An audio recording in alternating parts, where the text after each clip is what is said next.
Halo, assalamualaikum warahmatullahi wabarakatuh. Apa kabar anak-anak hari ini? Sehat semua ya? Alhamdulillah, kalau hari ini sehat semua. Hari ini kita akan belajar tema 6, subtema 3, pembelajaran yang kedua. Kalau kemarin kita sudah belajar tentang perpindahan panas, benda yang dapat menghantarkan panas dan tidak menghantarkan panas, sekarang kita belajar tentang sejarah tremos. Ini ada di bukumu halaman 146. Tremos pertama kali ditemukan pada tahun 1902. Penemunya adalah James Dewar. Penemuan ini karena apa? James Dewar membutuhkan air panas agar minuman bayinya tetap hangat. Lalu James Dewar membuat botol hampa udara. Nah, botol ini dibuat dari kaca berdinding ganda dengan ruang di antara dindingnya dikosongkan dan ditutup rapat untuk mencegah agar panas tidak menjalar. Nah, tremos sekarang ini bentuknya sudah modern ya, terbuat dari besi atau tembaga. Lah, tujuannya untuk apa dibuat tremos ini? Untuk menyimpan air panas agar tetap panas saat digunakan. Tapi berkembangnya zaman, tremos tidak hanya untuk menyimpan air panas, tetapi juga bisa untuk menyimpan air dingin. Itulah sejarah tremos ya. Jadi ditemukan oleh James Dewar pada tahun 1902. Gunanya untuk menyimpan air panas agar tetap panas pada saat digunakan, tetapi berkembangnya zaman juga bisa untuk menyimpan air dingin agar tetap dingin. Tremos dirancang dengan 2 lapisan agar tidak ada panas yang bisa keluar. Paham ya anak-anak? Kalau sudah paham, kalian sudah baca dengan kita lanjutkan ke berikutnya. Setelah tadi kalian membaca, kalian pasti akan tahu apa sih kalimat yang ada di bacaan itu. Kalimat yang penting atau hal-hal yang penting pada paragraf tadi. Paragraf pertama, hal yang penting. Hampir semua keluarga memiliki tremos di rumah. Yang nomor 2, tremos adalah sebuah benda yang biasanya berbentuk tabung seperti botol yang mempunyai dinding berlapis. Dengan dinding dalam tremos yang dirancang seperti kaca, maka kalor terdapat pada air panas tersebut tidak bisa berpindah tempat. Yang kedua, hal-hal yang penting pada paragraf kedua. 1. Pencipta tremos pertama kali adalah James Dewar pada tahun 1902. Penemunya karena didorong kebutuhan untuk menjaga agar minuman bayinya hangat. Paragraf yang ketiga, hal-hal yang penting. James Dewar menemukan cara membuat botol hampa udara yang kemudian menjadi cikal bakal lahirnya tremos.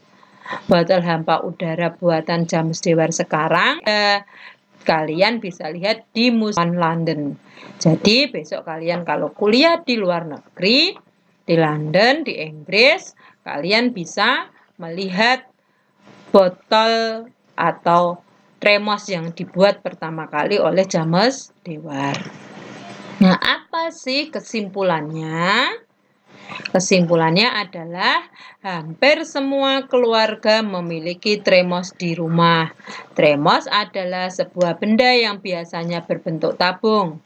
James Dewar adalah penemu tremos pertama kali pada tahun 1902. Dan James Dewar membuat botol hampa udara yang kemudian menjadi cikal bakal lahirnya tremos.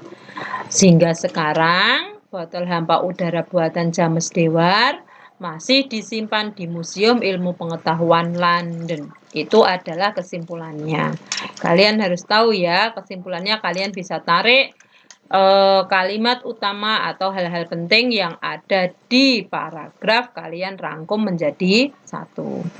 Kalau sudah, kita lanjutkan ke pertanyaan yang ada di halaman 147.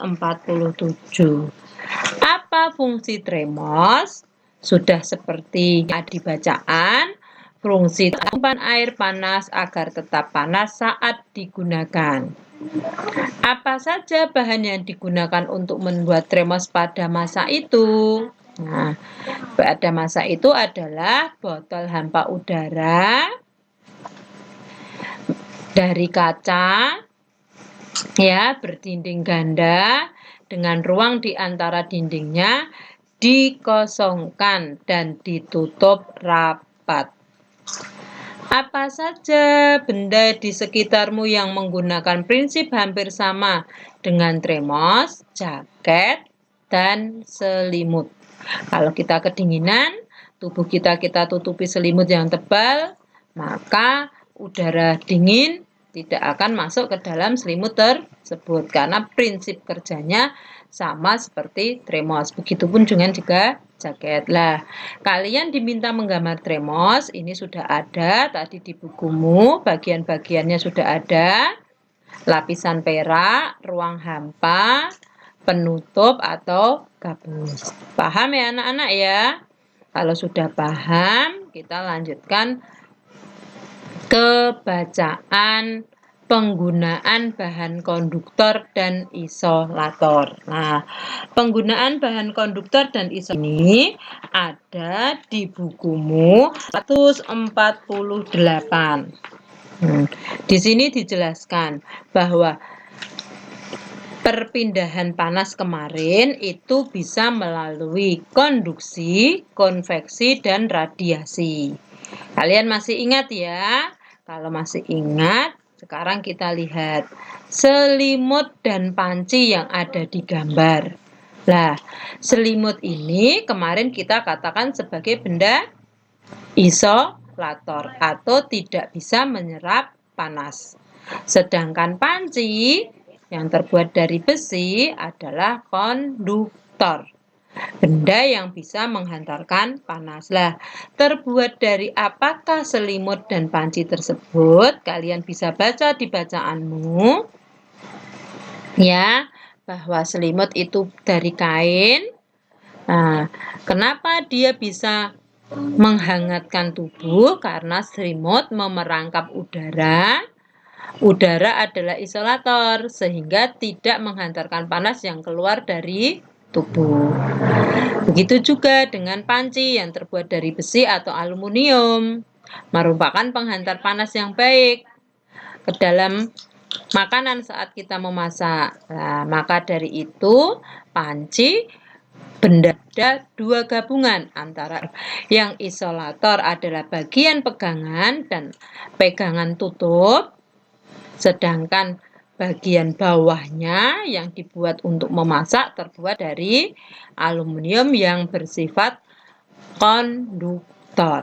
Nah, juga sama kalau kalian menjalankan mobil atau motor. Di sini juga sama.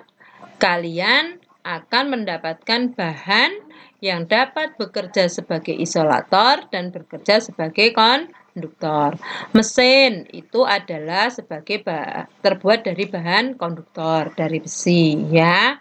Sedangkan yang untuk jok, stang itu terbuat dari isolator, dilapisi oleh isolator agar tidak mudah panas. Nah, kalian juga pasti akan tahu benda-benda apa saja di rumahmu yang menggunakan isolator dan konduktor ya. Karena banyak kita jumpai di rumah, terutama peralatan memasak untuk ibumu.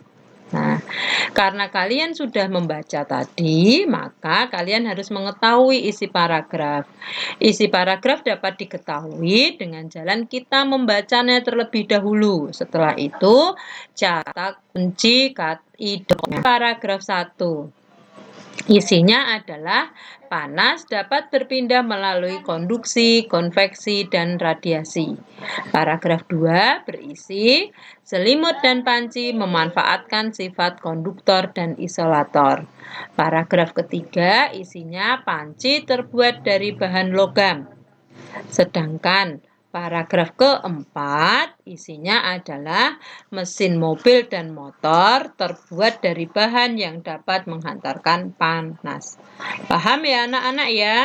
Kalau sudah paham, kita lanjutkan ke rangkuman isi tadi. Dibuat dengan bagan atau membuat peta pikiran. Bagaimana kalau kita membuat isinya apa saja? Di sini Bu Erni sudah menjelaskan. Judulnya tadi penggunaan benda konduktor dan isolator. Nah, isinya apa? Paragraf pertama, panas dapat berpindah melalui konduksi, konveksi, dan radiasi. Serta beberapa barang memanfaatkan alat benda sebagai konduktor atau isolator.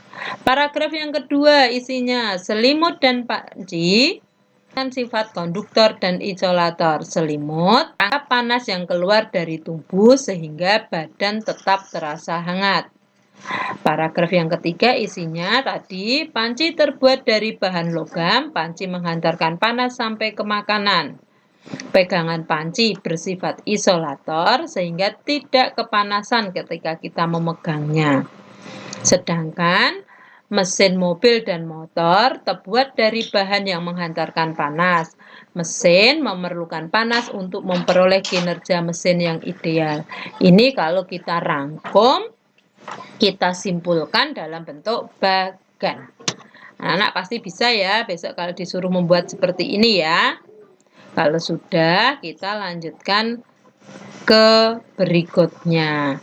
Nah, ini kalian diminta untuk mencari contohnya. Benda-benda di rumahmu yang menggunakan bahan konduktor dan isolator. Kalian bisa lihat di sini. Di sekolah, bel listrik atau bel sekolah itu konduktor, ya, sebagai penanda masuk atau istirahat. Sarung tangan, isolator, menjaga tangan tetap hangat. Termos es, isolator, tidak mencair. Jak, isolator, menjaga badan tetap hangat, sama seperti selimut. Solder, konduktor, menyambung atau memasangkan komponen elektronik. Itu kalau di sekolahan. Masih banyak lagi di sekolahan.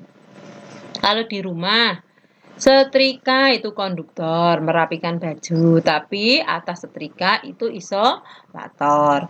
Panci juga sama, konduktor. Tapi gagangnya adalah isolator. Tremos itu adalah isolator, menjaga air tetap panas. Spatula itu dia adalah isolator, ya, tapi ujungnya konduktor, ya. Selimut isolator, menjaga badan tetap panas. Apa itu spatula? Spatula itu susuk untuk membuat membalik makanan saat digoreng. Lah, itu kan ujungnya biasanya adalah ada terbuat dari lapisan plastiknya. Ujung yang bawah itu terbuat dari besi. Paham ya anak-anak ya? Kalian boleh cari sendok. Nah, itu apa? Piring. Itu bahan apa? Kalian bisa cek apakah dia konduktor atau isolator. Nah, kalau sudah kita lanjutkan ke kesimpulan. Kesimpulannya adalah panas dapat berpindah dari satu tempat ke tempat lain melalui konduksi, konveksi, radiasi. Ketiganya, cara perpindahan panas dapat dimanfaatkan dalam kehidupan sehari-hari. Mulai dari memasak, ya, menyimpan air sampai dengan mengeringkan pakaian. Kalau sudah paham, kita lanjutkan ke gambar cerita. Kemarin kalian sudah pernah semester 1 diminta untuk membuat gambar cerita, yaitu gambar yang ada ceritanya. Nah, di sini di bukumu sudah ada gambar cerita, ada di halaman 153. Kalian tidak lagi diminta untuk menggambar, tapi sekarang kalian diminta untuk menceritakan gambar yang sudah ada. Seperti gambar yang nomor 1, cita-citaku. Gambar dari apa? Oh, jelas, itu terdapat pada buku pelajaran. Ceritanya adalah cerita yang dapat ditangkap atau dapat kamu ceritakan adalah menceritakan gambar ada seorang guru bersama muridnya sedang berdiskusi. Muridnya berjumlah 6. Mereka berdiskusi tentang cita-cita mereka. Buku ini digunakan untuk kegiatan belajar mengajar. Buku yang kedua, Surat Kecil untuk Tuhan. Kalian sudah pernah nonton filmnya? Ini adalah cerita dari novel. Cerita kesan yang ada di gambar adalah gambar seorang anak yang menderita penyakit kanker, perjuangannya pantang menyerah menghadapi kanker yang dideritanya. Bagaimana dengan isi kesan gambar nomor 3 yang berjudul Berani Yuk Minum Obat?